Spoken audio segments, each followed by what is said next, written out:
Hello everyone. स्वागत है आपका ज्ञान दीवाने के इस नए वीडियो में। आज आप लोग जानेंगे फ्यूचर परफेक्ट टेंस के बारे में।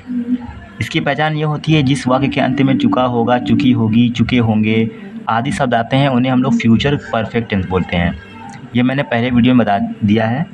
आज हम लोग फ्यूचर परफेक्ट टेंस का नेगेटिव सेंटेंस कैसे बनाते हैं वो देखेंगे। तो ये होता है इसका स्ट्रक्चर। सबसे पहले सब्जेक्ट बनाएंगे, उसके बाद अगर हमारा सब्जेक्ट आई और वी होगा तो शैल नॉट हैव लगाएंगे, शैल और हैव के बीच में नॉट लगाएंगे और यहाँ फिर लगाएंगे विल नॉट हैव।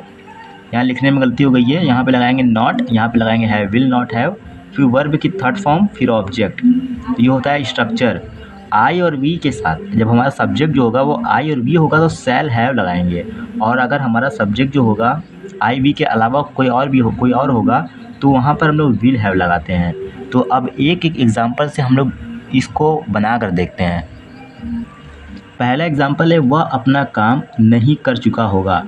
तो सबसे पहले हम लोग बनाएंगे सब्जेक्ट। सब्जेक्ट हमने बना दिया। अब हमें जो हमारा सब्जेक्ट है उसके साथ लगाना है विल नॉट हैव।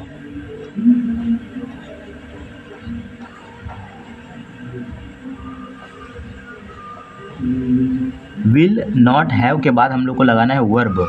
वर्ब की थर्ड फॉर्म लगाना है। तो वर्ब क्या है? करना। करना को बोलते हैं डू, लेकिन वर्ब की थर्ड फॉर्म लगेगी, क्रिया का तीसरा रूप लगेगा। तो डू की थर्ड फॉर्म होती है डन। उसके बाद वर्ब के बाद हम लोग को लगाना है ऑब्जेक्ट। ऑब्जेक्ट क्या है हमारा? अपना काम, यानी कि his work. His work, his work, full stop. He will not have done his work. वह अपना काम नहीं कर चुका होगा। तो इस तरह से ये सेंटेंस कंप्लीट हो गया। अगला एग्जांपल है हम खाना नहीं खा चुके होंगे। तो हम को बोलते हैं वी बनाएंगे। फिर उसके बाद ये ध्यान दीजिए कि वी के साथ लगेगा शैल not have, shell not have.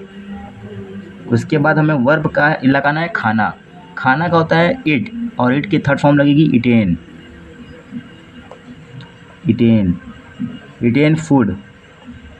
तो इस तरह से ये सेंटेंस भी कंप्लीट हो गया। We shall not have eaten food. हम खाना नहीं खा चुके होंगे। अगला एग्जांपल है वह पत्र नहीं लिख चुकेगी। वह पत्र नहीं लिख चुकी होगी। तो हम लोग सबसे पहले बनाएंगे सी। सब्जेक्ट हमारा है सी, इसलिए लगा है क्योंकि जो वह पत्र नहीं लिख चुकी होगी ये एक लड़की, ये फीमेल की बात हो रही है, तो फीमेल के लिए सी लगाएंगे। उसके बाद हम लोग लगाएंगे will not have. Will not have. फिर हम लोग को क्या लगाना है? वर्ब। वर्ब का तीसरा रूप है लिखना को बोलते हैं राइट, और राइट की थर्ड फॉर्म होती है रिटेन। उसके बाद रिटेन और लेटर। ये हमारा लेटर जो है वो हमारा ऑब्जेक्ट है। She will not have written a letter. वह पत्र नहीं लिख चुके होगी। अगला एग्जांपल है लड़के क्रिकेट नहीं देख चुके होंगे। तो लड़के को बोलते हैं बॉयज़। फिर उसके बाद हम लोग लगाएंगे will not have.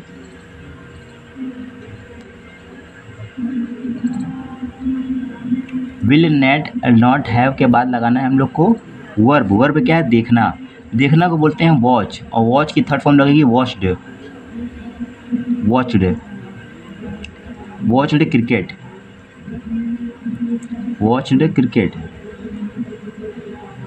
Boys will not have watched cricket. लड़के क्रिकेट नहीं देख चुके होंगे। तो इस तरह से ये सेंटेंस भी कंप्लीट हो गया।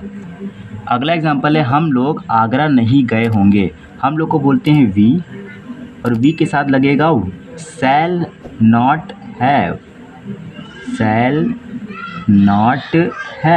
उसके बाद हम लोग को वर्ब बनाना है। वर्ब क्या है? जाना। जाना का होता है गो, लेकिन यहाँ पे थर्ड फॉर्म लगेगी गॉन। थर्ड फॉर्म होती है gone Agra. We shall not have gone Agra. हम लोग आगरा नहीं गए होंगे। अगला एग्जांपल है तुम्हारे आने से पहले मैं नहीं जा चुकूंगा। तो ये नया सेंटेंस है बनाने का। तुम्हारे आने से पहले मैं नहीं जा चुकूंगा। तो पहले हम लोग को ये बनाना है मैं नहीं जा चुकूंगा। मैं को बोलते हैं आई के साथ लगेगा शैल not have. I shall not have. फिर उसके बाद मैं नहीं जा चुकूँगा, जाना का बोलते हैं गो, और गो की थर्ड फॉर्म लगेगी gone, gone. I shall not have gone, मैं नहीं जा चुकूँगा तुम्हारे आने से पहले। पहले को बोलते हैं बिफोर, बिफोर तुम्हारे आने से पहले, before you come, you come. जो हमारा आना है वो वर्ब है, वर्ब की थर्ड फॉर्म लगेगी come, come. I shall not have gone before you come, तुम्हारे आने से पहले मैं नहीं जा चुकूँगा। तो इस तरह से ये सेंटेंस भी कंप्लीट हो गया। अगर वीडियो अच्छी लगी हो तो वीडियो को लाइक करें और चैनल को सब्सक्राइब करें। Thank you.